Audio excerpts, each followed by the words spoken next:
What's going on, guys? It's your boy Anthony back with another edition of the Fourth Man podcast. Thank you again for everyone who's tuning in. And we got another great episode for you as we have now crowned a similar BIG3 champion. Trilogy just capped off another successful season, going back to back, repeating as champions and winning their third title in 5 years.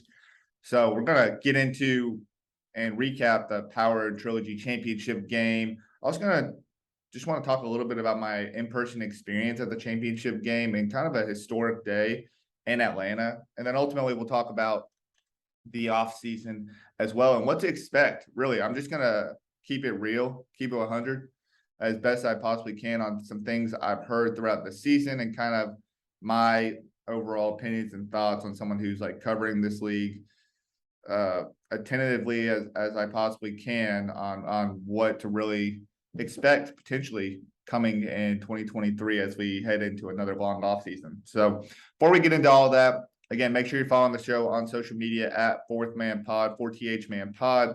You can also watch the show on YouTube, youtube.com/Fourth Man Pod. Did not come through with any videos yet again. One day I will work up the courage. I don't know if it's just one of those things where I'm a little scared about the product I'm going to put out, or it's more so I'm just hard on myself on the content I'm putting together and not thinking it's very good. So ultimately, I just don't release it. But one day, I will do it, guys. I promise. Stick with me. I promise. Video formatted content will come at some point in the future. Also, to everyone tuning in on Dash Radio and the Nothing But Net channel on either Saturday or Monday. Appreciate you guys as always.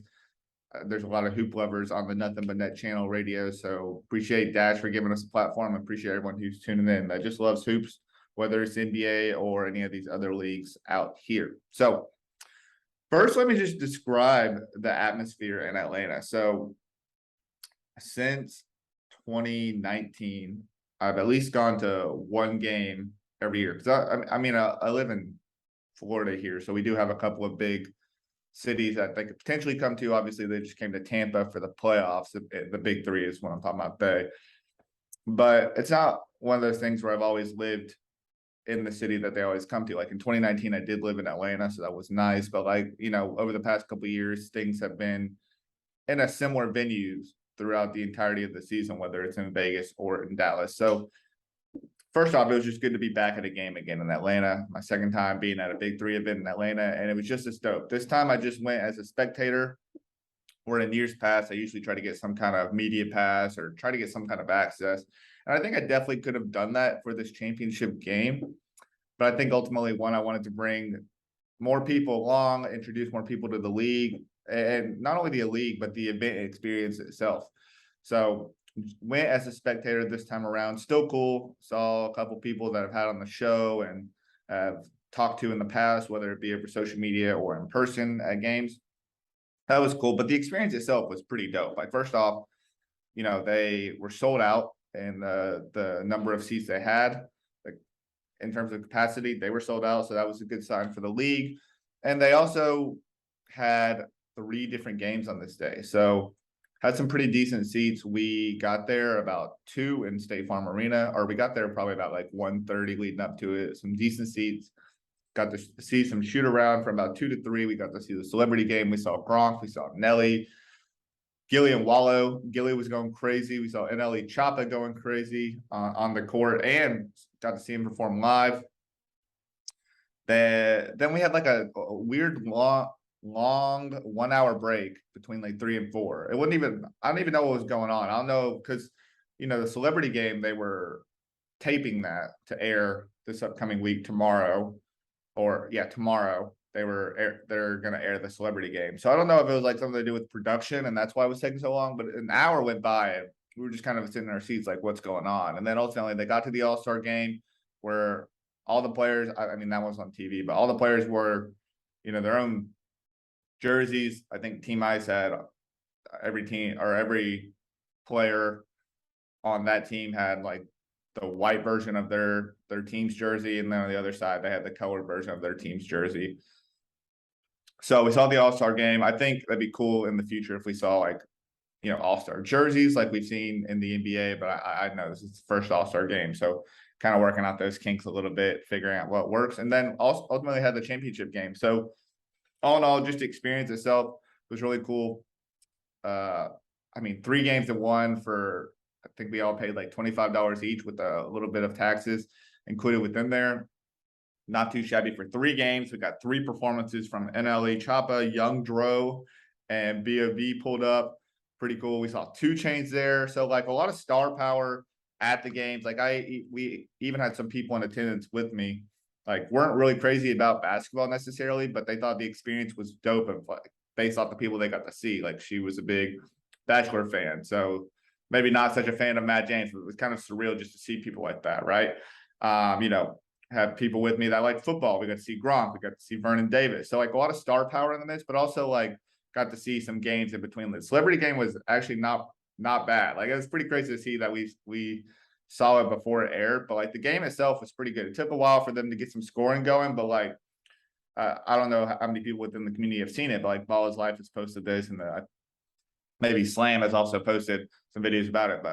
But Gilly and Ellie Choppa were going nuts. Like they were having like just a little one-on-one battle. We saw a Bring the Fire that Gronk won. I mean, so really cool.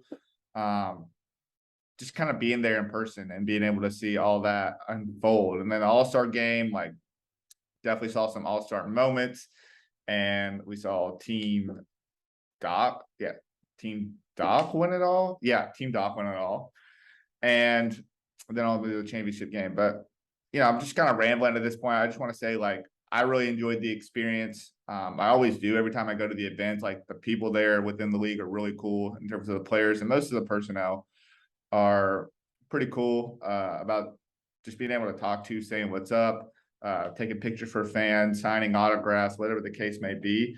It's just really like a big community where I feel like most people there are pretty humble in the sense like that they're not gonna like feel, or they're not gonna make people feel inferior or you can't really talk to them. It's just a big community where everyone can get together and chat, meet up, reconnect, and then watch all these games and different performances going on at the highest level. So I don't know. It's just like, would I say it had championship feel vibes? Within maybe to an extent. I feel like there's times where it felt like just another event, but also too, it felt like it had that championship like pedigree or worthiness in the sense of like the stars they had, the type of games they were having for the first time ever, and then ultimately like with the confetti falling like that made it feel like that. So it definitely had a little bit of that championship feel within it, and maybe sometimes it didn't, but I think at the same time they put on a great event for a limited price tag, and there was a lot unpacked within like the 3 or 4 hours that you're there. So State Farm, I think, is a good venue. I think one that they should look into, like maybe like being out a little bit more. I think there's a lot of BIG3 fans, Ice Cube fans out there. I think there's a lot of different performers or like artists that Cube probably knows and connect with, that probably live in Atlanta, that you can probably bring to BIG3 games. So I think BIG3 in Atlanta is a good match within there. But the event itself was awesome. The funny story is the last time I went, and maybe I told this on the last episode, but the last time I went, it was actually the game where Big Baby got upset with a technical call and was ultimately ended up being ejected from the game. It started like taking off his jersey, taking off his shorts, throwing into the crowd, going into the crowd, and just getting acknowledged and cheered on for like his performance. Saw 2 dudes, still would never get over it, 2 dudes wrestling over Big Baby's sweaty ass shorts. And yeah, that will always be a highlight when I think about the BIG3 and the events I've been to. But like Atlanta's been pretty highlight worthy. We got that the first time we went to the BIG3 games in Atlanta. And then this time around, we get the championship, the first ever All-Star game, the first ever celebrity game. So I don't know, maybe it's just me. Maybe it's just me going to the Atlanta games and the experience I've had that makes me think like, yeah, they're a match made in heaven. Ultimately, it seems like it from other perspectives as well, but I'm just one person commenting on that. So overall experience was super dope. In terms of the actual game that mattered the most, the championship game, we had Power and we had Trilogy. And it was cool because, like, I think well, maybe not in recent past, but at least as early as last year, the championship consisted of two teams that had faced each other earlier in the season. This time around, like, the Trilogy and Power hadn't played each other. So it was cool to see, like, how those two, one team is completely reconstructed outside of, like, maybe one player or two players. And then the other team is just, like, was just touched on a little bit, but just cool to see how the two different versions of Power and Trilogy compete against each other, and, like, ultimately how they would play against one another. And it was a really good game, I think, for a majority of it. I think when we got to, like, that, I would say, like, the is that really considered the home stretch? Maybe like 3/4 of the way through the game, like that third quarter area where it's like 33 to like 35, that kind of area. I think that's where Trilogy was really able to assert their dominance, and Power was no longer able to keep up with the scoring prowess of what Trilogy was able to bring, whether it's Earl Clark and Isaiah Briscoe, or just the size of Trilogy, with Earl Clark being, still a bigger guy, and Amir Johnson grabbing a lot of boards. He's been on fire. I just posted that on my Instagram, but he's been on fire the second half of the season, and I think that continued in this game. I think he made a lot of winning plays to help Trilogy get there, and ultimately it resulted in Trilogy winning 51-35. Yes, that's pretty nuts considering the fact that the game was extremely close. There was a like I said, a lot of back and forth at the beginning. Isaiah Briscoe came out and made his presence felt, but I think Glenn Rice Jr. did a good job of matching that. That presence. Ultimately, it was able to kind of go at him one for one. There was a point in time where I really thought Power was about to take over throughout the game. They went up 21-19 after TJ Klein got a steal and actually laid it up. But then Trilogy finished out the half, and then, like, right after the half and the performance from NLE Choppa, like, Trilogy just got going and Power couldn't keep up ultimately. Like I mentioned, like, I think it was 28-21, and then Power, was able to inch their way back, and the Trilogy, spread the lead a little bit further, and then Power kind of inched their way back, and then ultimately, like, once Trilogy did it again, Power just didn't have the resources to be able to do it. Like, Glenn Rice had a really good game, 23 points, 12 rebounds, hit some big shots. I will say that I feel like some of the calls made, and this has been kind of the theme all season, but some of the calls made, I felt like favored Trilogy at times, but then again, like, there's been moments where I feel like they haven't been favored at all. That's just kind of been the way the refs been going at it. Ultimately, they let them compete, play pretty hard. I just think there was a couple fouls that maybe Glenn Rice Jr. should have gotten. But do I think that would have made an ultimate difference on the result? No, I think the better team did win, which was Trilogy. And I think it really just came down to not necessarily Glenn Rice running out of steam, but the rest of Power not having those shot creators, bucket getters, guys who can really go one-on-one and serve you up some points when you need it outside of Glenn. Like, I think a lot of the expectation is that Katina Mobley is going to be healthier this season, which I know he's been kind of injured in the past. He's older, like, it's expected to happen. But I think there was some hope or thoughts that Coutinho could provide that extra scoring, whether it just be kind of a catch and shoot moment or be able to get his own shots at certain times within the perimeter. And just felt like Coutinho Mobley couldn't necessarily do that. He did score a couple of points, but didn't really, like, play a ton throughout the season. I don't know if it's necessarily healthy. Again, he's getting older. He's probably 46, 45. I'll check myself right now. 46 years old, about to go on 47. So you only ask so much for him. It's kind of like Mahmoud in that sense, but he provides a different kind of value with some of the intangibles he brings. But when it came to on the court, I just felt like Power needed another guy to be able to score buckets. TJ Klein and Royce White are guys that, like, fill certain types of role and are great glue guys to have, but I think they could have just used one more person. I don't know if it necessarily needed to be a big or a scoring guard. we always talk about in March Madness how guards matter so much in the postseason.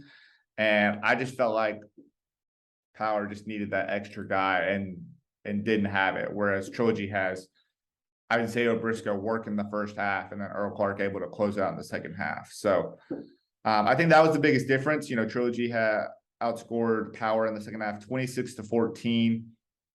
Earl Clark did get championship MVP, finishing with 22 points, 8 rebounds, and 4 blocks. Isaiah Briscoe had 21 points, 6 rebounds in the game winner. And Trilogy is, I think at this point, a dynasty, right? 3 titles in the first 5 years. And they've done it with 2 different coaches, abundance of different players, but it's pretty wild to think that, you know, if we go back to it, like during the first year after they went 10-0 and won it all, it wouldn't really be that crazy. Like if you were to say at that time, hey, Trilogy is going to win 3 out of the next 4 titles that are around, it probably are 2 out of the next 4 titles coming up. You probably are looking at the community, you probably looking at that team and thinking like, that's not that crazy. They just dominated the league. But after everything that's happened in terms of guys are different star power players that have been brought in and rule changes and just like the league itself just being more competitive, upgrading, being more innovative, you know, just being a better league ultimately. Like, and I think with all of that, and then how Trilogy seasons went after season 1, like I think it's pretty crazy to think that, you know, ultimately those 2 seasons were kind of like rebuilding seasons in the sense, ultimately to be able to get to 21 and 22 and win it all. Like, I don't know. I think what I'm trying to say is just like that first season, you could have believed it. The second and third season, you're probably thinking, oh, that was just a fluke. That had more to do with like where the league was at in 2017. But no, ultimately it was just kind of the formation of rosters. And in a sense, it's almost like Trilogy was like slow to the party in the sense of like, okay, after season 1, there was a lot of changes and improvements on the league and different roster construction and teams are better. And it's almost like Trilogy was kind of late to the party in the sense of like, oh, like we can't play like we did in 2017 or have that style anymore. And it took them until 2021 to like really realize who they needed at the helm running the team and like what they needed in order to like kind of win those 2 seasons. I don't know, maybe that's a little bit of a reach. At the same time, like if you think about Trilogy's team last year, they added Steven Jackson as a coach, someone who's had a lot of success in the big 3. They added Jared Jack for 1 season that helped them win it all. The next season, they had Earl Clark, who's the number 2 pick in 2021. In the midst of all this, like your foundation has been like James White, Amir Johnson, Isaiah Briscoe over the past 2 seasons. And we understand the contributions they've been able to make to the team. So like maybe it's just simple as like roster construction was better. You know, Rick Mahorn was on the 2018 team that did make the playoffs. And then 2019, you had Kenyon Martin, who was the coach there for 1 season. And they were kind of like in the middle of the pack. So maybe it's all about like roster construction at the same time. Like I think that's what it all boils down to. But I think ultimately like 2022, the reason they were able to repeat is they had that foundation of Briscoe, Johnson, and James White, and Earl Clark and Jared Jack essentially became like interchangeable pieces. They had different games and they kind of provide different things, but the impact they left on Trilogy, which we saw Jared Jack do in 2021, Earl Clark do in 2022, definitely seemed like it was interchangeable and they added the right guy. And I think ultimately, if you kind of look back at it, like the biggest move that Trilogy made, or the biggest like moment in Trilogy's season, was really making sure that they signed on the right co-captain at the time when Jared Jack did say he wasn't coming back. And looks like they did that in Earl Clark, and ultimately that's why they're champions at this point, winning 51-35 and their 3rd title in 5 years. And wow, just what a run it's been for Trilogy. What a run it's been for like Just not only that foundation, but also to like Steven Jackson, a guy who inches away from winning as a player in the big three, and then ultimately turns into a coach. And I mean, we knew he was smart, and we knew he knew what he was doing. He's been playing. He played in the league for a long time, won a ring. You know, been playing basketball his whole life, been a top player within basketball when he's playing. So it's no surprise that he's done a good job as a coach as well. But still deserves a lot of like massive shout outs and congratulations, because it's not easy to do. As easy as he made it do, you know, like I definitely don't think it's as easy to do as you know, he made it seem. But wow, like I just, you know, Trilogy is going to be able to run their team back. Power can actually do the same. I actually wouldn't be surprised if they, like, for Trilogy, like I think they'll definitely run that team back. I don't know if they'll make any changes. Like last year, they had a couple with Jared Jack leaving, but I think they'll run that team back. If you look at the other side and Power, who had a chance to win their second title in 5 years, winning their first one since 2018. That would have been huge for the franchise. But now, like, don't get me wrong, it was big for Power and Nancy and Coutinho to be able to get back to the championship game. Like, they had a really good season. They really turned it on in the second half.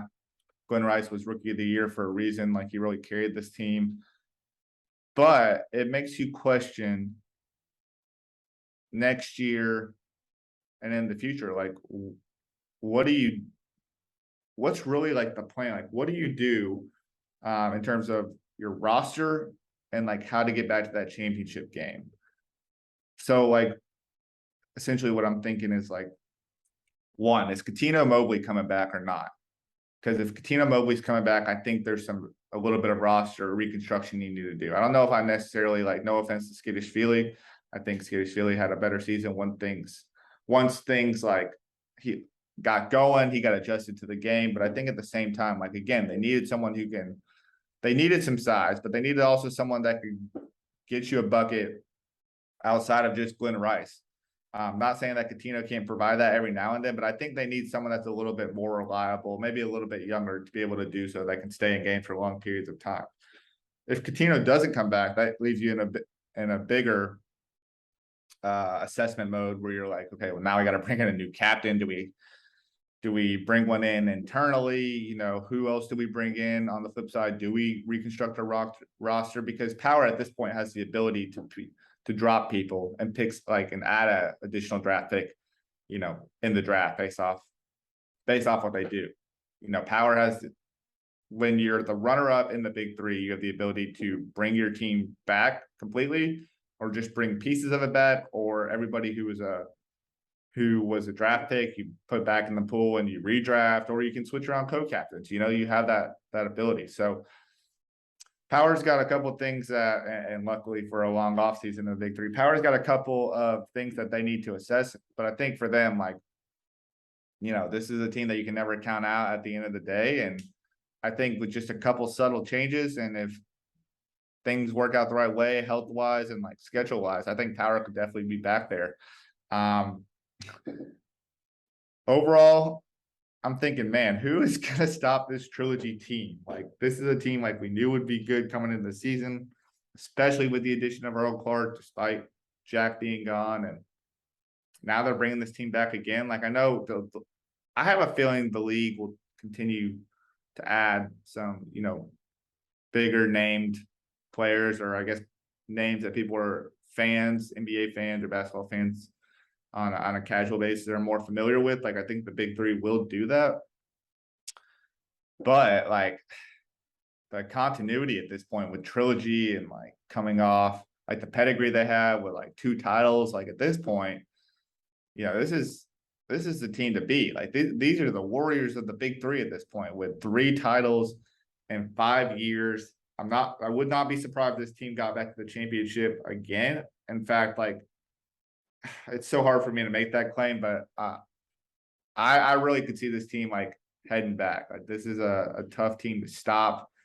They have one of the youngest guards in the league, not, you know, a dynamic duo. They got a big who can, you know, dominate the paint whether it's grabbing boards or protecting it. They have an OG who's been there since the beginning. They have an OG at coach. Like they've I don't know. This is like a perfectly constructed team, and I wonder if anyone can put together a roster good enough to ultimately dethrone Trilogy. It's crazy. I was doing a little bit of math the other day, and there's been 27 players and coaches who have won a Big 3 championship. And 13 of those 27 guys were on Trilogy when they won, or were a part of Trilogy when they won that championship. So they might be a part of another team now or not in the league. I don't think anyone's won a championship with two different teams, but 13 of the 27 guys that have won a championship in the Big 3 have been a part of Trilogy. So pretty insane statistic. They are dominating this league right now. And teams got to look at themselves in the mirror and figure out, hey, what are we going to do to knock off Trilogy? Ultimately, experience was great. Championship was great. It was definitely not as good as last year's championship game where Trilogy made the comeback and won. But I think two good teams that went at it, and ultimately Trilogy was just able to carry on down the stretch and put up enough points while being able to hold power. Really just containing, like I said, most of it was just being able to contain Glenn Rice Jr. I think once they did that, and then, the frustration from Royce White where he ultimately got a technical, like once all those things compound together, or once all those things happen, like compound those events together, like ultimately it seemed like power was out of reach by the time it was like 47-35. And that really just occurred because Earl Clark got shooting free throw, technical free throw. That's 4 extra point on top of getting an offensive rebound, or Trilogy got offensive rebound and then kicked it out to Earl Clark for a 3. Like that was like a disaster moment. And ultimately, like maybe it was just that string of events that ultimately pushed Trilogy over the edge. But we have our champion. Trilogy is going to be holding on to that Dr. J trophy for one more off season at least. And they said they're coming back for their 4th title, and they're coming back for the 3-peat. So let's look into let's talk a little bit about the off season and what to expect. Like I mentioned at the top of the show that I was going to be candid about my expectations for season 6 of the Big 3, which would happen in 2023, and really what I expect. Like, it's great to hear that Steven Jackson wants to bring the the whole squad want to come back and try to get a 3-peat and try to win their 4th title in 6 years, essentially, and just have like just creating an empire at this point of accolades and accomplishments. But this was, to be fair, like this was a pretty tumultuous season for a second straight year. Like it's been tough for the Big 3 since COVID, just like for any other startup, whether it's a e-commerce business or some kind of brick and mortar startup. Sports league is in the conversation of like the companies or businesses that have trouble since that pandemic year in 2020, or most of it occurred in 2020. And it's been hard for the Big 3 to bounce back. We saw like a tough season last year where tough decisions were made. And I think the same thing occurred this year where, we saw reports around like capital issues and Kaepernick potentially being an investor, but then wasn't an investor. And then we saw Joe Johnson and the fallout of what happened there. I know on TV they mentioned that he retired, but from my estimation and what I'm hearing is that it was more of just like uncertainty and unhappiness, during the middle of the season in terms of like just how things were being scheduled. And I think there was a lack of communication that ultimately Joe felt the need to step away. So, as successful as the season as it was, and there was a lot of good things to come from this. Like I said, the first All-Star game, we had teams fractionalized to where they have different owners, or communities as owners if they have the majority stake in each team. and ultimately capped off with like, finishing out the season and Trilogy winning it all. But there's definitely some concerns like going into it. Like one thing I didn't mention outside of like the capital issues and the loss of Joe Johnson was also too the fact like how the end of the season and how it ended with essentially they said in week 7 killer threes they clinched the playoff spot, and then ultimately in week 8 they they lost to Trilogy, and because Aliens had the better point differential, they were in. But the whole reason Alien had a better point differential is because they got the bye going into week 7, all because they had beat Trilogy and Trilogy had beat Killer Threes. And then they had gotten extra points they got a free win, and I'm pretty sure they got free points. So like, on top of the other two things, you're now you're factoring in like arguably the I don't want to say the best, but like one of the top communities that has been supportive, was first on board and involved with this NFT project and with the BIG3 even more exclusively. Now you've upset that community. So like there's a lot of things to think about in 23. On the flip side, like let's not say the flip side. Let's start here. Let's break those 3 things down. Let's first talk about capital. I think capital is a big thing. You're talking about businesses and startups. Like we heard reports about it. It was a report last year that there were some issues. I think Shams had been the one to tweet about Kaepernick investing, and then those reports from the camp were false, or those reports didn't come from Kaepernick's camp, and the reports were false. And so what it seems like is like, it seems like the BIG3 has a lot of investors, but at the same time too, like they're still trying to build this brand back up from, I don't want to say necessarily from the dead at this point, but from that COVID season where things were popping off the year before. And then ultimately, like when you don't hear about a league for a year and the league's not really posting, you don't really know what's going on outside of it being canceled. Like you're essentially trying to resurrect it from that point. So it's unfortunate that Kaepernick's not an investor, but I think at the same time, like the one thing I'll say, because I've covered a couple of startup leagues, and when you come to like, let's think about like a football league, for instance, right? Like that's a ton of overhead, a lot more players involved with it. And some of these other leagues, maybe not the XFL, but like prior to The Rock owning the XFL and the AAF, like you have some like decently sized names and like guys that do have a good amount of money and connections. But I don't know if they're like international icons in the sense of like how much fame and prominence do they have, like to make a ton of overhead or to have enough capital for a ton of overhead, like 8 teams and a lot of players and coaches involved with it, right? Like I think that's why in the past, like those kind of leagues have failed. And I think specifically for the league I covered, I think it was an issue of capital, but then also like when you thought you had an investor, making sure you pick the right connections and the right investors so that they don't screw you over, which happened in the case of the AAF. With the BIG3, it's a lot different, right? First off, you have more teams, but you have a lot less players. There's only 5 teams per player, so you have about 60 players in the league at once. Then on top of that, there's a few different ways that they're creating revenue, which I know all leagues are, but not only do they, they're doing sponsorships and like, they got games on TVs and they got different events going on where people have to pay to potentially be a part of the league. So like, but on the flip side of that, like not a lot of overhead. And then also too, you have a guy in Ice Cube who essentially has the Midas touch. Like everything he's doing has pretty much been successful and has probably a lot more capital than some of the guys that have been the founders of other startup leagues, right?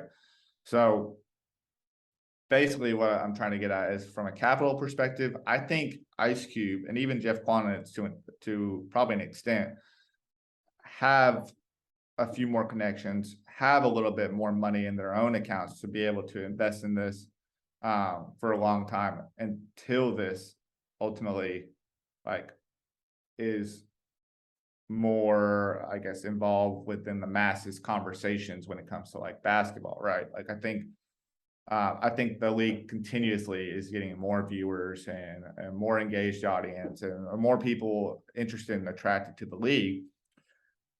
But I think it's like everything, it's going to take a little bit of time. I think the ABA lasted 9 years, is what I was just told. That never really caught on. I think we're in a new world or new era where, while we're resurrecting this league, I think that's and more people, like, I guess, more star players come into this league. I think it's a possibility that, the league continues to grow and improve and eventually will catch on. They just need a little bit more time and to continuously like build on the foundation they have, right? So what I'm trying to say is, like, I don't think capital is necessarily an issue. I think there's points and times for Cube and maybe even Jeff Quanah where they've actually reinvested their own money into the league to make it go for stints at a time. I think they're taking a lot of maybe not favorable decisions, but correct decisions as a startup to be able to keep this league lasting, like not only reinvesting, but there's, they've eliminated the bottom 4 teams. And then this year they kind of like dropped off a few teams as they fell out of playoff contention. So I think they're like, those aren't favorable moves, like within a league where you're trying to empower players a ton. Like, you definitely don't want to be like, hey, like, we're going to cut your season short, and like the money you thought you were going to make, you're not going to make as much.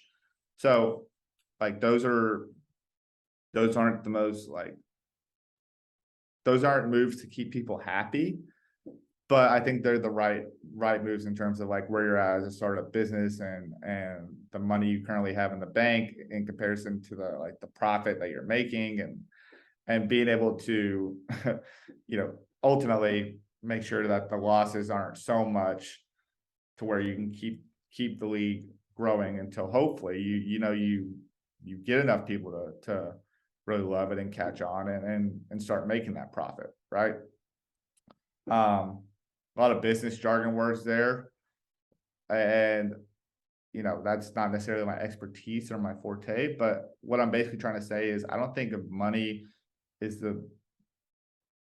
I think it's an issue, but I don't think it's like their downfall. Like, I think it'd be other things that factored in and how that was affecting the money situation would ultimately be the reason for their downfall. Hopefully that makes sense. So like, basically what I'm trying to get at is that, let's say like it's like more of like a viewership issue, or like something happened with the league, like some kind of scandal or something like that.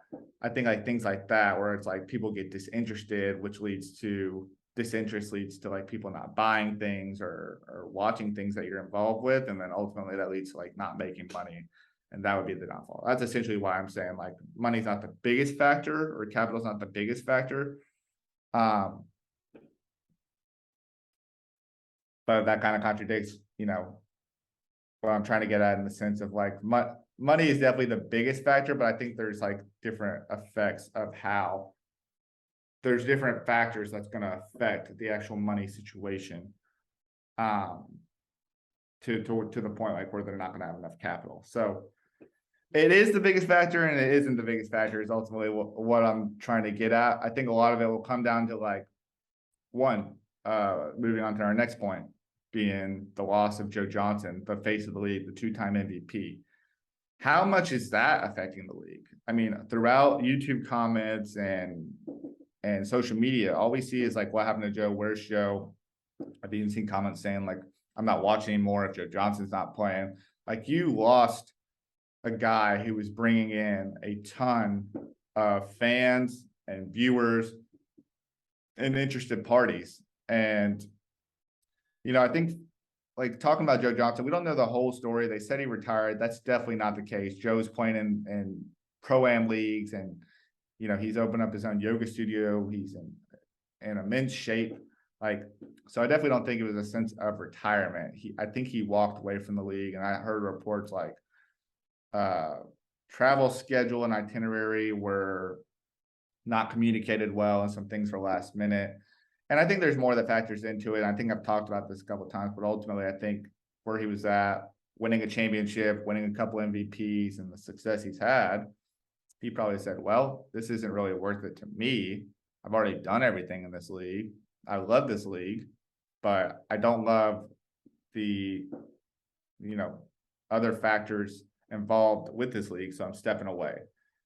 You know, for me, it's a matter of like how many viewers were tuned in, or how many people were tuned in because of Joe Johnson, and how many are you able to retain even with the loss of Joe Johnson? Like, I think one of the biggest goals I would have as a league is to figure out how in the world we can rekindle this relationship with our star player. At the same time, I've also heard about other people within the league not necessarily happy, and potentially we could see the end of their big three tenure within the league. You know, it was good to hear Trilogy was coming back. I had heard rumors about Stack.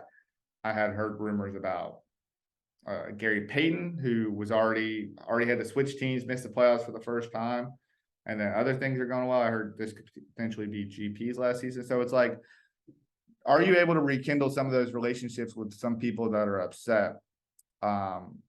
Because ultimately, if you think about guys like Steven Jackson, Joe Johnson, Gary Payton, let's just say, you know, those are guys that are attracting people based off their play, based off the entertainment value, the comedic aspect they bring, with a lot of those, like with a couple of those guys being big trash talkers. Like, I think rekindling relationships is going to be very important to the success of the league, alongside building new relationships within the league as well. And I think it segues into the next point is like, did you upset arguably the biggest supportive community in the big three, the killer three side, with the D gods? Like, I think just to segue off that, like, not only are you rekindling relationships with players, or you're making that a goal, but I think the other goal should be like, hey, we need to make sure that our relationships with our different groups that are supporting us and have invested in these teams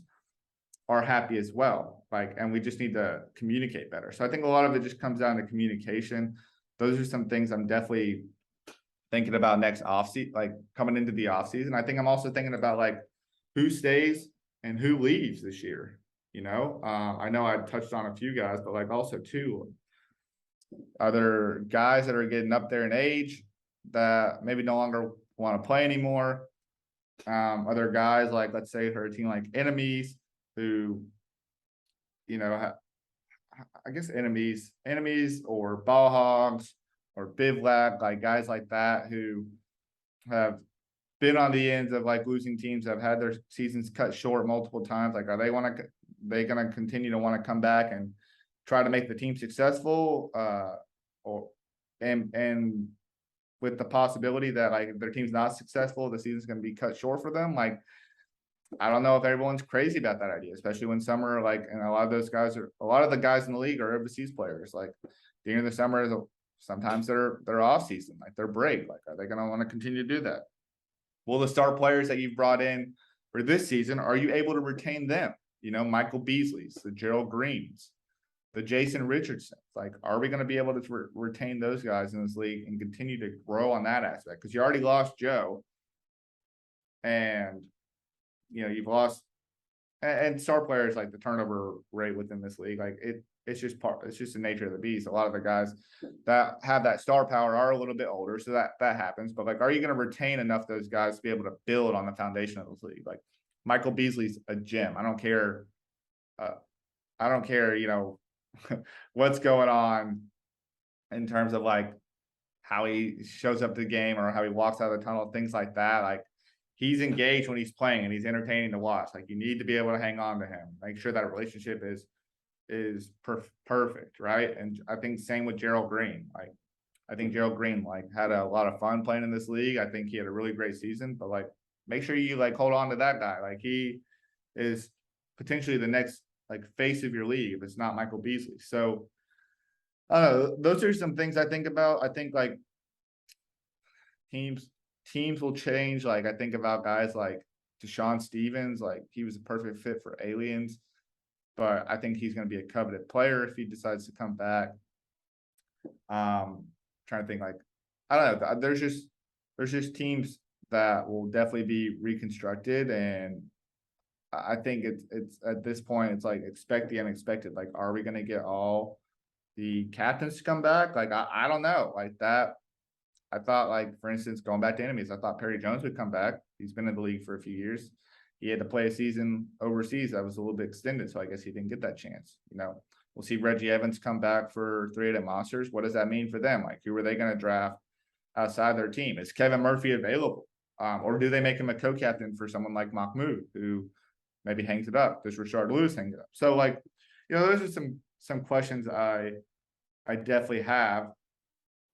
I think a lot of it is just making sure us as a community isn't too naive to like what's going on from a business operation perspective, and make it like, hoping everything's good and the league will come back even better next summer. For me, I'm pretty optimistic. Like I said, I think there's a great founder in Ice Cube, two great co-founders, but a great founder in Ice Cube that really cares about this, that wants to be successful at everything he puts his mind to. Just I think the idea of like having a project and like making it the best can be. I feel like that's the type of guy Ice Cube is, and you can definitely tell he's poured a lot into this league and is continuing to do so to make sure it's a great product and more people are aware of it and ultimately show like how enjoyable it can be. And I think he's going to continue to do that, and that's why I have a lot of belief that the league will continue and be back for an even better season 6. It's just making sure within the midst of some of these things that things are improving. Like, we definitely don't want teams to be cut. We want schedules to be set and permanently set, right? We don't want there to be changes based off how like the season's going, or like teams getting buys within like the regular season for another week. Like, we just, you just want to make sure things are improving. And so I think looking at player movement throughout the offseason, but also just thinking about like seeing how the league's moving throughout the offseason as well. I think those are some things to kind of look into and highlight. But overall, while there was it was like bumpy at points in the road, I think it was a good season. Like, again, brought in a lot of guys. I think it was the most competitive season that we've ever seen, and I think that showed throughout the year with a lot of close games, with a lot of teams beating teams that we didn't expect. The star power we had, and ultimately, again, if you getting through a season and declaring a champion should always be considered a successful season, especially if you've watched a lot of these like startup leagues that haven't necessarily always had that chance to like determine at least one champion or have a full season. Some of these seasons are cut short. So yeah, it should be an interesting offseason. I'm sad to see it, the season come to an end because the season was so good. Like, the games are so competitive this year and just good play. But sad to see it like coming to an end. I'm always sad to see it, but at the same time, like, I'm always excited for next summer and who could potentially join and how the league changes. Are there going to be any rules that are implemented or switched up a little bit? Like, all that stuff I'm really excited for. Oh, and one thing I should say about next season, I'm interested to see what they do about referees as well. I know a lot of players have mentioned that's been something they gripe about. Like, refs and the basketballs are two things I've heard players gripe about a lot.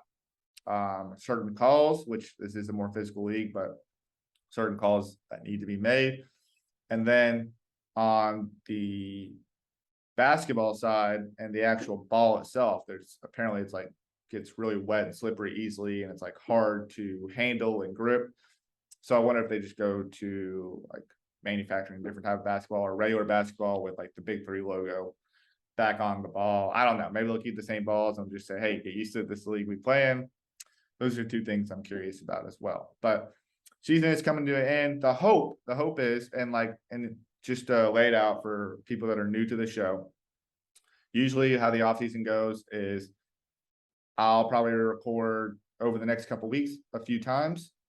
The hope is that I have a champion or BIG3 champion from this year's Trilogy team on the show within the next couple of weeks and talk about their experience and ultimately winning a championship.